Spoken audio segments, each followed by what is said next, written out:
Hello, everyone. Thank you for attending today's webinar, Boosting Profits by Installing Cell Signal Boosters, presented by SureCall. I'm Kyle Welch with RCR Wireless News, and I'm joined today by our presenter, Curtis Burkhart, Director of Sales and Marketing at SureCall. At this time, I'd like to pass the presentation over to Curtis. Okay, thank you very much, Kyle. I want to say hello to everybody and thank you for joining. And hopefully this will be very productive and something that'll open a few eyes and help anybody with maybe questions about how they're approaching the market or things they don't know for sure about the use of signal boosters, that kind of thing. I want to welcome a couple people that are here by my side. Kim Stetson is our marketing director for our enterprise division, and Adam Dutcher is a sales manager inside here at SureCall. They'll be standing by for questions as well later. So let's go ahead and get into this. People, all over the country are experiencing a rapid and amazing growth of this wireless telephony. It's coming everywhere. Everybody is impacted by it, and for the most part, things we've all known since the onset of cellular phones are beginning to become more critical as the phone itself becomes more of an everyday tool that people can't live without, especially in business. But of course, all of our children and all of our friends are pretty stuck to their phones socially as well. So what happens is, depending on what study or what magazine you want to read, however you look at it, RCR would report regularly that somewhere in the neighborhood of about 70% of cell phone users report some problems with connectivity or cell signal in their buildings, being that most people place most calls and use their phone for the most part inside buildings. So the market is expansive, it's everywhere, and as people begin to know that there's a solution, well, signal boosters have suddenly become an absolute answer to, a cost-effective answer to solving the problem. So we're seeing it in every which way, and as I would say on this next slide, I mean, people have to have the connectivity for their jobs and socially. It's also becoming a requirement in many public safety arenas. Cities, codes are now requiring it from time to time. Basically, we see a lot of activity in schools and universities because of safety issues and the prevalence of the cell phone on the campuses, that for one reason or another, inadequate cell phone signal is becoming taboo.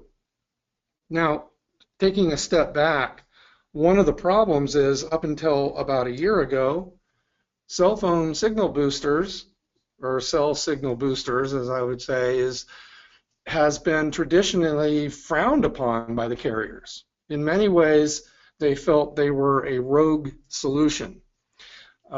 Since the advent of FCC rules and regulations and the network protection standard, we've seen a remarkable turnaround, not only in the public appeal for the solution, but now we see that appeal has come by way of the carriers as well. And I'll talk more about that when we talk about some of the in-building solutions, but we were seeing a dramatic increase in activity, and we're getting a lot of feedback from the field that carrier representatives are now beginning to suggest the solution, whereas as recently as a year and a half ago, the honest response from most carriers was, no, that's not the right way to go. So they've kind of corrected problems in the market with the technology. We've made it so that these products are completely safe to the tower and to the carriers for that matter.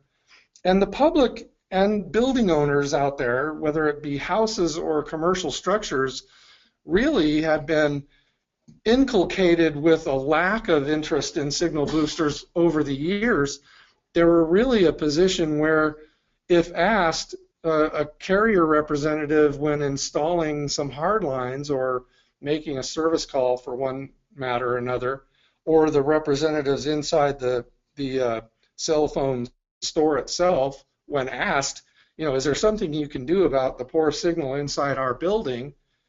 The answer was generally, well, not really. There's a very expensive solution that probably would never happen in your home or your building, or there's some, picocell, femtocell type of answers, but those weren't very complete, and kind of the standard reply would become, not really. Sorry, there's really not much we can do for you, but our system is improving every day, and it'll be better and better. Well, over time, we know that the system hasn't really, they've made it so our cell calls and our data flows are absolutely spectacular when there's adequate signal.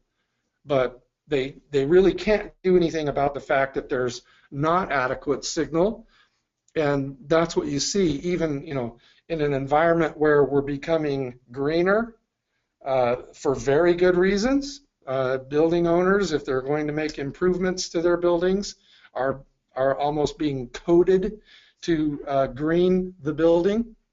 And what I say around here anyway is, the greener the building, the more likely they're going to need a signal booster.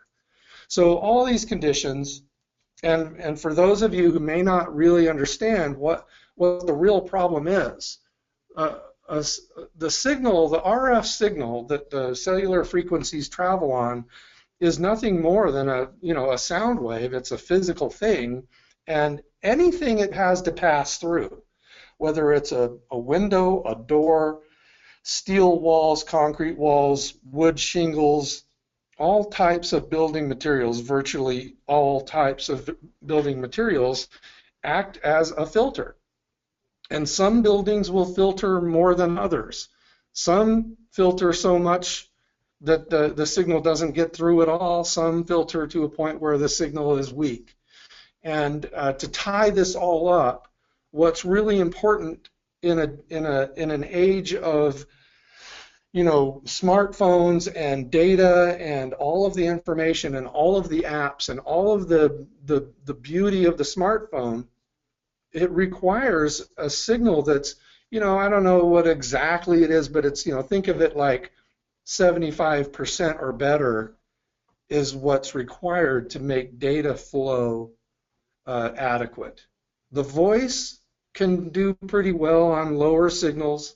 Texting can do pretty low on lower signals, but when data is part of the picture, and I think we all know that it's all about data now. You're being billed on data. Data really needs to have a medium to travel on for optimum speeds. It's going to have to require an adequate signal. So this all lends to a situation where it's an expanding, growing, almost a socially driven need for good signal in almost every building. So the market is wonderful. There's products available for inexpensive solutions for small offices or small homes. There's solutions for big homes and affluent homes and every kind of building. M to M, everything else. There's a signal booster solution. I'll talk about some of those things and go on here to talk about really in the in-building world, there's really two choices. And the DAS world, distributed antenna systems, has been pretty much the mainstay for commercial enterprise structure. And that's because it's an absolute carrier elegant solution. But reality, folks, is that the DAS solution in all of its nature and perfection is a time-consuming and expensive proposition. So I generally, when talking about these solutions, I maybe use round figures, but I haven't had too many people challenge greatly anyway the numbers I kind of discuss out there. And, you know, so a typical DAS job may not be cost, you know, worthy in buildings less than 200,000, maybe 100,000 square feet. But the cost is going to be, you know, anywhere from $1.50 to $4 there. If you said to me that you have a DAS application that's at $1.50, I wouldn't argue with it, but I would be pretty surprised if it wasn't a deal that the carrier is directly involved with and may be usurping some value, a name on a stadium or some other objective sort of value for the carrier to come in at those numbers. I think typically they're much higher based on a square foot installed, and then the other aspect of that is it takes, well, we say 6 to 18 months to install. Again, I'd like to see that 6-month job. It's generally an 18-month proposition, and I kid around. 3 or 4 months has usually gone by before the suits and the sedans pull up the day after the nice steak dinner and whip out the leather portfolio with the quote. And it's about that time when the building owner's jaw drops and realizes, I have a 100,000 or 200,000 square foot situation where I'm not gonna pay $2-3 a square foot for this service. So the alternative, really, using cellular boosters, which may not be as complete or elegant as the DAS solution in many ways, if the bottom line is connectivity for the users of cell phones inside a building, I can promise you they work, and they're simple to install and a lot less complicated, and obviously the time requirement is, about as soon as people can decide they want the solution. So having said that, 50 or 60 cents a square foot installed, I think, is the highest number I could put to it. I think many installers out there are able to make a very good living with plenty of margin at numbers more like 35 cents a square foot. Believe it or not, I know some that actually do it even for a less expensive proposition than that. So if you begin to balance DAS versus the cellular booster alternative, it gets to be a pretty easy proposition for many people to swallow. I often say that, we're not getting in the shorts, if you will, of the DAS community. They're busy as they can be, and they're doing many big jobs all around the country. I tease a little bit that if you show me a DAS VAR or installer or a group, their best salespeople are out there with a pipeline of interested parties who want the solution. And if they close 2 jobs out of 10 in their pipeline a year or so, they're probably salesperson of the year, and their company is very happy securing those jobs. But that leaves 8, out of those 10 that were left with their jaw dropped and no interest in paying what it would cost and waiting how long they'd have to wait for the proper solution. So this opens up a market for so many people.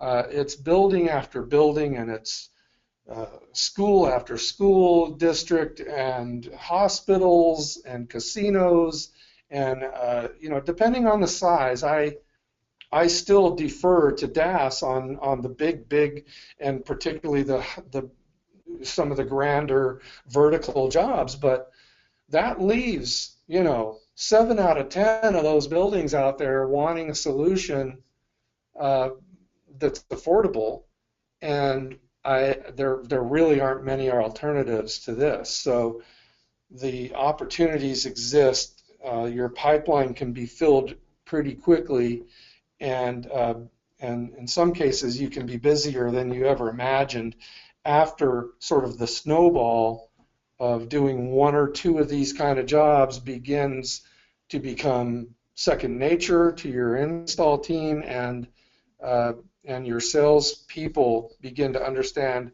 how easy it is to make this happen, particularly if they have core competencies in some other field, whether it be security or IT or some other form of telephone installation.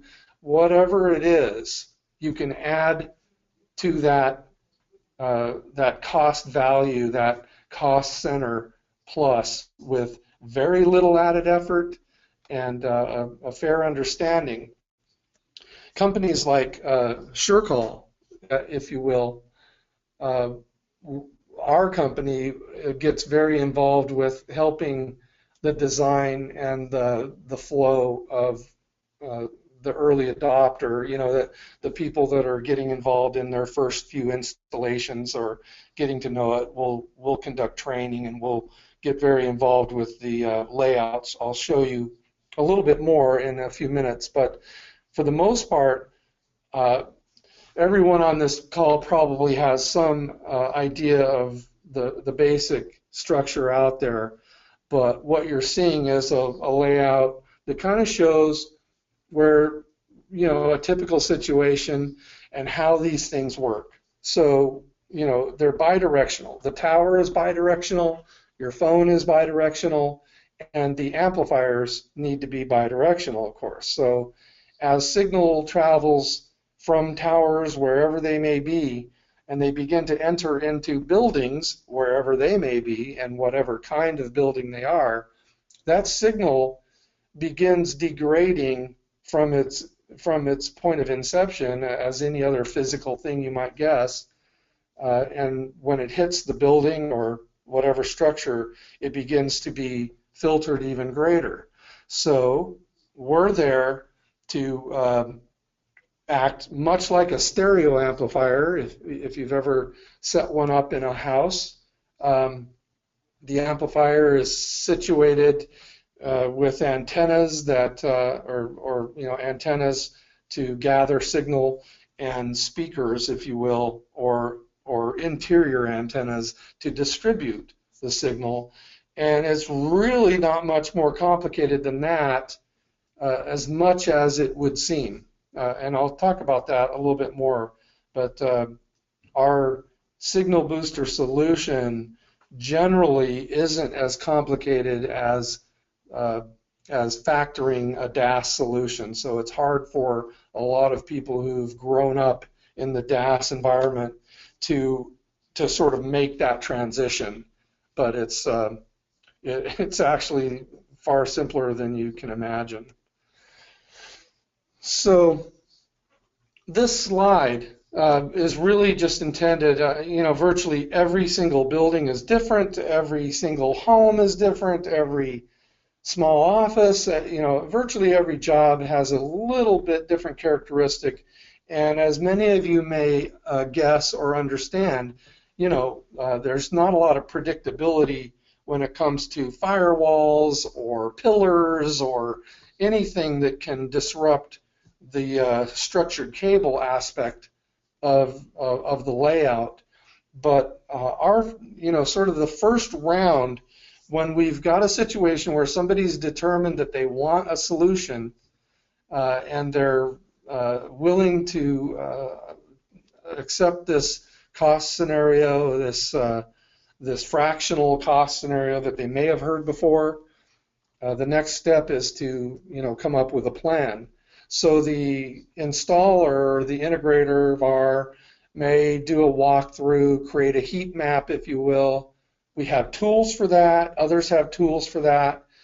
And, a signal meter of some type can allow them to understand the capabilities of the signal environment as it exists, and then predict a little bit how it will perform later. Also attain signal from the outside of the building, both at the ground level and hopefully at the roof level where antennas will reside. So once we gather, a short questionnaire, 10 questions, very simple, mostly answered off the top of the head of somebody involved with the building, and some square footage and some layout, our design team would put something similar to this together, and anybody can do this after they've kind of figured it out and a couple of runs through it. But this is an adequate layout. It shows where the distribution, if you will, the green stars are showing where the interior dome type antennas that distribute the signal in a sort of omnidirectional pattern would be used to cover this particular building, and the cabling where the signal booster itself may be housed in an electrical room or cabinet area. It can be just about anywhere. And then the same with the exterior antenna, which is used to gather and send the uplink and the downlink aspect of the signal to and from the tower. So this gives you an idea of, hopefully gives you an idea sort of the simplicity of the layout. When all is said and done, the cost of the bill of materials is likely to be maybe 40% of the cost of the job. So the install cost may be 60% of that. You take this square footage here and put whatever you wish, 35 to 50 cents a square foot, and use those 40, 60 numbers. You can get a pretty accurate idea of, for quoting purposes and for understanding the margins and the capabilities of where the profits lie in all this. So that's kind of how we do it. There's IB Wave and there's many other approaches to this. We take kind of a simple approach to the whole thing.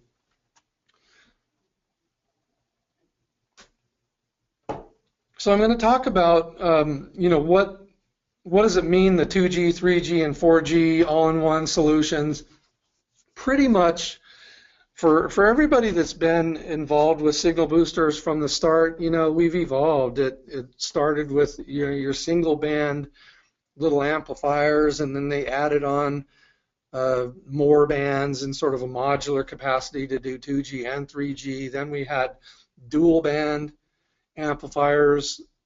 Today, they're, virtually everyone is turning to the 5-band, fairly all-inclusive signal boosters that are available through us and others. There's a very strong player out there that has a number of these products as well. And we've built sort of a reputation with our products being the first to employ 5-band technology. In fact, the CEO of our company is the patent holder on a couple aspects of the 5-band signal booster, and sort of a technical innovator there. So we have the benefit of some components that actually help our signal boosters perform at a level like no other. So the commercial from me really is consider, at least in the in-building world, as these components and the characteristics of a high linear performance type amplifier uh, are available, they very much make a difference in the enterprise world, and I would say those advantages exist in the in perhaps the mobile and smaller home type applications, but they're not as prevalent. So we tend to speak of the commercial appeal here, more of an enterprise play. Our products are pretty exceptional in that way. So describing a 5-band amplifier, what it is utilizing virtually, I'd say almost all of the bandwidth that's being used in America today for 2G, 3G, and 4G. I'm not really sure exactly how the future is going to go, but these will perform very well for people at speeds for their smartphones that are a little faster than they can probably even handle with their fingers and their eyes. So adequate optimum signal at the 4G level will be very adequate for any building that's installed with this for years to come. As some advantages come in the, we don't know, 5-year, 10-year future for 5G, well, that will probably be great for certain aspects of the video aspect of phones. But I think for quite some time, my grandparents will be using their 2G flip phones on the system and do just fine. So the point is, these products that are being deployed today have a nice lifespan, and people can feel pretty comfortable that their total smartphone needs will be met for years to come. As you may or may not know, each of the 5 bands that's servicing uplink and downlink on the cell signal have a little bit different characteristic technically. The FCC Network Protection Standard actually treated each of the bands a little bit differently. So we kind of say there's about a 72 dB average boost on the current consumer brand products, and we can get you more details on that, but there's plenty of power to service the needs of the commercial structure. So I kind of want to say something about that. The real beauty of what's happened since the FCC regulations went into place was something that happened maybe 3 months later. And I can tell you, as good a products as these are, we really didn't know. We really didn't know how they would be accepted, how they would perform in the deployment of multiple units in a space greater than 25,000 square feet. We knew that they would cover that space pretty well. A build out like a hotel or a hospital may not get exactly 25,000 square feet, maybe 20,000 square feet. But we knew that they would do that space. What we didn't know is if the industry would accept, if the performance would multiply. We really needed some time to see that you could deploy. I see them in 10s and 15s and 12s going into hotels, large manufacturing facilities, schools, you name it. Every week, every month, these products are being deployed in multitudes successfully. Takes a little bit more time for the installation, but not bad. The cost, the bill of materials doesn't affect the overall cost of the job installed as much as you might think.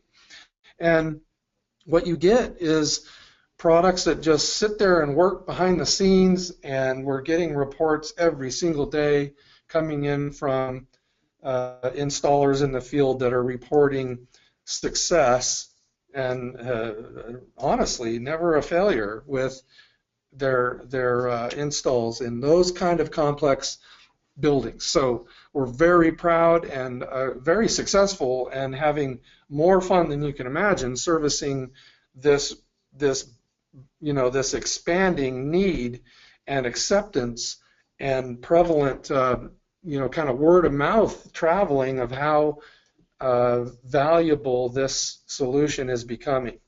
So what makes these products that are required in the enterprise space different is they really do, they need to be robust enough to handle the multitudes of callers and users. That's something that the home and mobile and more consumer or retail type play products really aren't capable of, and they need to handle that traffic coming and going more like a freeway instead of a one-way or a two-way street. So both of our dual force, which is more of the old school 2G, 3G solution, works great for if the solution is, do we want voice and text? We want that connectivity. This solution is half the bill of material cost. But the more I talk about it, everyone's turning to 5-band because that's kind of the way of the world, and that's what we've got. So looking at it, I've already described for you the basic components, but this is it. Hopefully you can see on the slide there's basically an amplifier, some cable going in and out of the amplifier that will split or attach to a number of interior antennas, and on the other side going to the donor antenna that would reside probably on a roof, sometimes on the side of a building. You'll learn that the challenges sometimes are more relative to the outside donor antenna than the interior complications. There's very little mystery to the interior spatial deployment of the antennas, etc. But incoming signal and the environment in general can make the donor antenna the biggest challenge you'll face. We suggest a lightning protector. Our company doesn't include lightning protectors with kits, but they're available, and in my opinion, for most, many environments, it's probably a good idea to secure lightning protector somewhere close to the donor antenna to protect the investment downstream. So a little commercial from our perspective. This is just ballparking for your benefit what these materials typically cost. The FCC required that these things be kitted. That was for the benefit of making sure for the carriers and for the tower representatives that the people understood that they shouldn't shorten the lengths of cables, that they shouldn't impact the network protection standard. I think what we found in reality in play in the field in some time that's gone by is the marvelous work they did in perfecting the specifications for the signal booster itself has mitigated any or too many worries of oscillation or other aspects of the cable lengths and antennas being much of a problem. So maybe that's a little better in the consumer home play, but in the enterprise commercial installer play, it varies. There's lots of changes. We've found that the signal booster itself is the single greatest protector of the clarity of the network. So, the dual force, like I mentioned, is still at the MSRP. That range indicates the difference between a single antenna solution to up to about a 4 antenna solution. We don't recommend more than 4 antennas per booster, but I can tell you there's some cases and there's some installers that have learned that you can do more. It's a really something that you have to kind of dig into and use a little more math, perhaps, than the typical installation with these is requiring. But on a case-by-case and sort of as one becomes expert with the installation factors, there's rules that they can kind of adopt for themselves. But for the most part, a 4-dome or panel kit is adequate for the space that these amplifiers are capable of covering. And the 5-band approach is, as you see, more on the ballpark there, $3,900 to $4,300 on the MSRP, and the same rules sort of apply there. There's new products hitting the market. I think we're the first to actually adopt a kind of DAS-like or sub-DAS component here, which will allow people to monitor the Force 5s from afar. It's an IP-based system that will sort of generally operate with green lights. Our products tend to simply just work in the background most of the time, but major signal differences or tower changes or other outside influences sometimes can impact how the signal is performing with the booster, and it may want to shut down to protect the system. And the Sentry, as we call it, or any other remote monitoring type capability, would allow a point of contact to get an alert and adjust. And it's, if for no other reason, it's nice for a plant manager or a building manager or an IT supervisor or somebody to kind of have an indication that it's up and running all the time. So that capability is new, and it kind of almost begins to round out the signal booster solution in the enterprise world anyway as a true sub-DAS sort of performance. And so that exists. It's coming to play. You can see where the MSRP on that lies, and we're beginning to ship those now, I believe. So they're out there. I'll take just a minute here. We're wrapping up pretty soon, I think. Take some questions, but there is another aspect we're just now hitting the market with. I think our first few of these are out of production and ready for sale. We've got a few test markets out there getting some feedback. Everything's coming back very positive. A public safety solution we call Guardian 3. And the 3 because it's, in the cellular world we would call it a tri-band. This is pretty much a tri-band repeater for public safety. Those bands, many people probably would guess the 900 is kind of going away, but there's still an existing infrastructure of 900. And then the 700 is coming. It's prepared for that. And then for the most part, the public safety sector is operating in the 800 band there for a nice separate parallel system that many public buildings and code requirements are beginning to come about. We're even hearing of places where if somebody wants to adopt or deploy a cellular signal booster system throughout a commercial structure, that they are being asked or pretty much compelled by the public safety side to do one of these as well. So we have the system. In my estimation, it's a nice add because this actually kind of completes the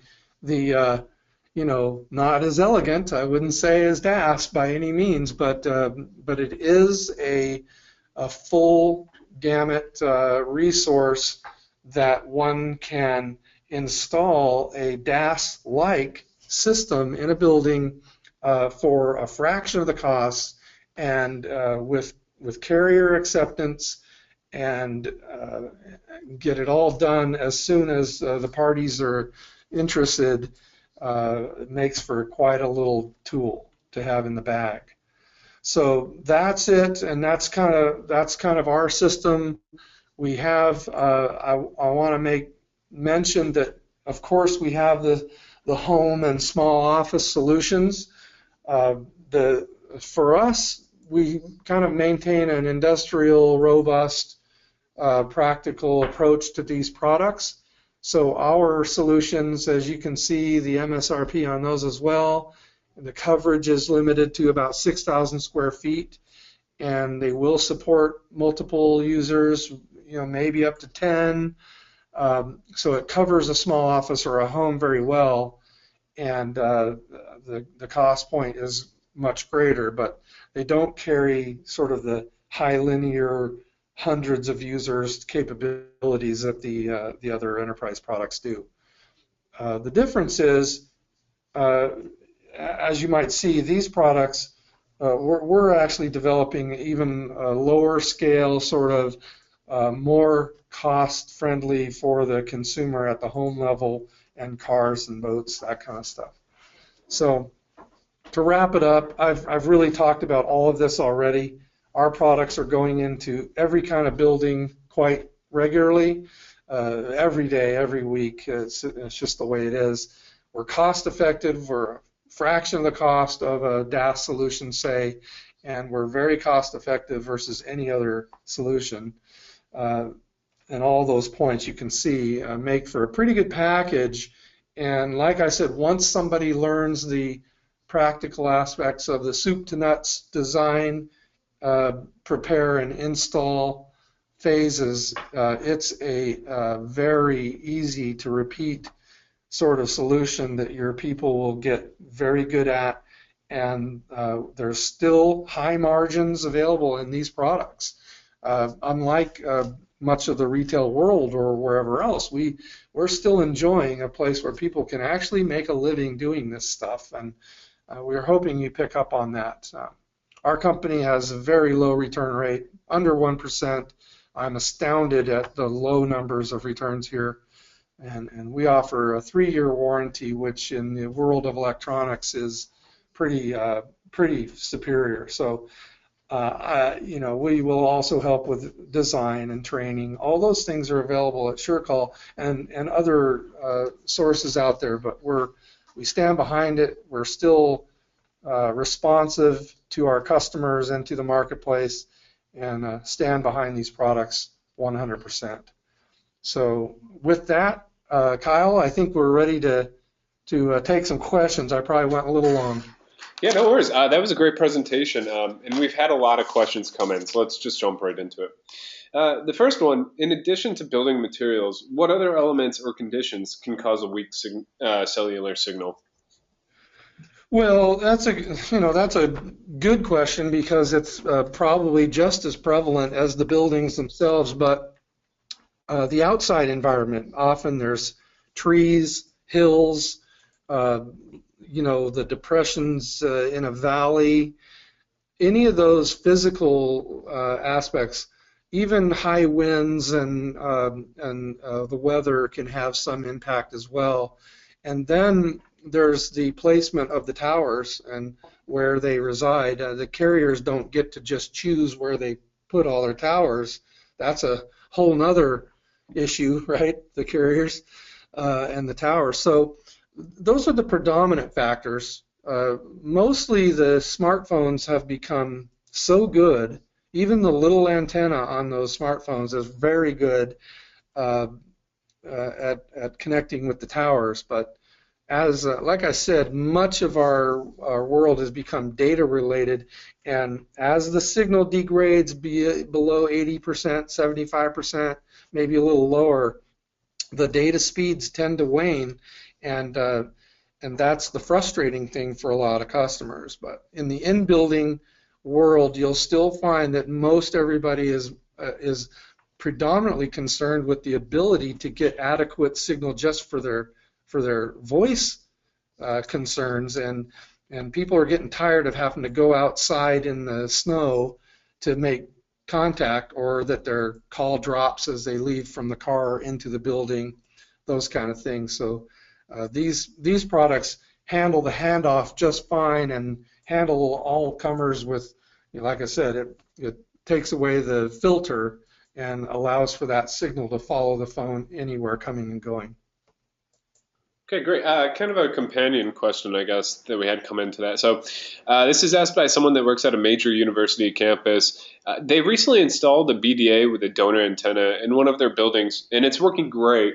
They want to continue rolling out BDAs for their other buildings on campus to solve in-building coverage issues, but the wireless operators have pushed back quite a bit.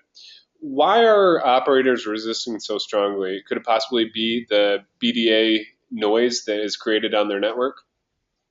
Well, that's the sort of the hangover they might have had from earlier installations prior to the FCC rollout, and there's a bit of we still sell an industrial class product that I don't know whose boosters they're using in that particular location, but there's the factors could be they're using industrial there, and without communication and acceptance and approval from those local carriers, the install may have overlooked the tuning capabilities of those products, which can bring down, by way of the uplink generally, bring down any invasion of the noise floor and mitigate that. But if their attitude might be just simply negative about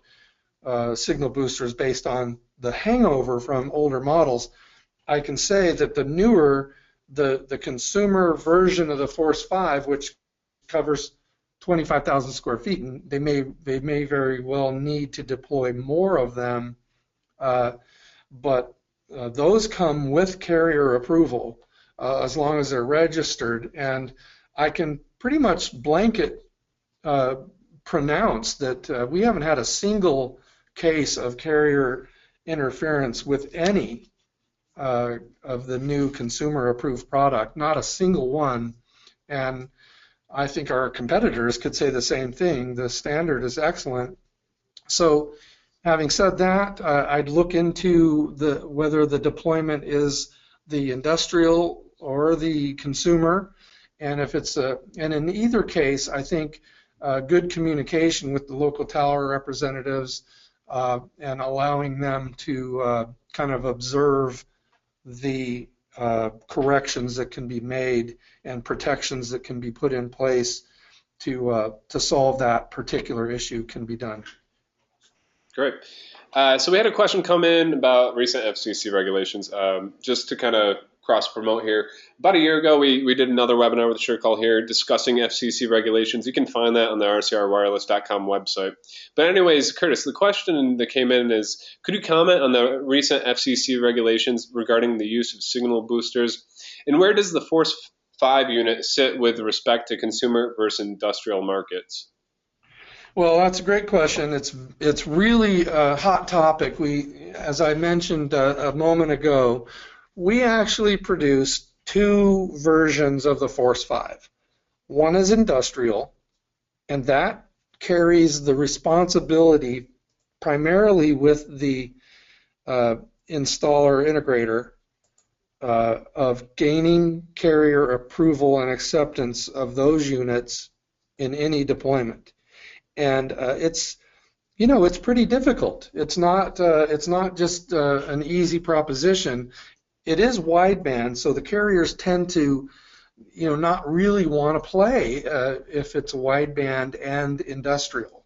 So we have that challenge, and as a result, like I was saying earlier, I'm so happy to report that in the months after the FCC report and order came about, we deployed an FCC consumer labeled Force 5 version, which is what 80% of our sales is probably now, maybe more than that. And it's that version carries with it carrier approval, and it's built so that it really just doesn't cause them any problems whatsoever. And we have many, many, many case studies now of deployments in cities all over the country, with multitudes of these being placed in hotels, schools, manufacturing, business offices, mortgage houses, anywhere, and no report of any type of negatives from the carriers. In fact, I've got friends out there now that are getting calls from carrier tower representatives saying, "Hey, we've got a situation where they need a solution. DAS isn't going to be their solution, and can you help?" So if there's any hangover to the industrial side, we want to help with that. We want to make sure that first of all, the first alternative should be with the consumer play. If somebody is doing industrial amplifiers at this point, they should be very confident that they have gained approval before they even start the job. Hope that answers the question. Yeah, I think that did a great job. And it really flows into our next question here, which is, how does the Force 5 receive and segregate signals from multiple carriers transmitting from multiple directions? Wow. Well, that's a great question. I couldn't answer it adequately by any means, but I can tell you that being a wideband amplifier, it is able to understand each signal's specific place on the spectrum. It recognizes each of the blocks. The carriers tend to, even if they're all operating on the 800, they each have specific blocks of the 800. So while our amplifier doesn't make a note of which carrier it's in a bidirectional way servicing, it is servicing the independent blocks in which the signal is traveling. And it treats them all independently in the sense of there's a lot of specifications involved which make sure that it doesn't add noise to the system, and in fact out of band emissions and oscillation controls and many others are preventing that really for each carrier and each band and each signal. And it does that across each of the 5 bands where everything resides. So unfortunately, I can't tell you a very good engineering level answer to that question, but it does process the signals independently on each of the bands. All right. Next question we had come in is, are there currently any plans for LTE support in the 700, 1900, and AWS bands? We are working on adopting new versions of the Force 5 and other products to adapt to some of the new deployments. So I can say yes to that. Specifically, our biggest concern is in areas where they're deploying outside of the current structure of the signal bands that we already. So it won't really change if they're staying within those parameters on a band by band basis, but we're hearing some talk of some differences in the actual bands themselves, and we will adopt those changes in time. Next, I think we have time for a few more questions here. So, could you comment on the major carriers in the U.S. that approve the use of these devices?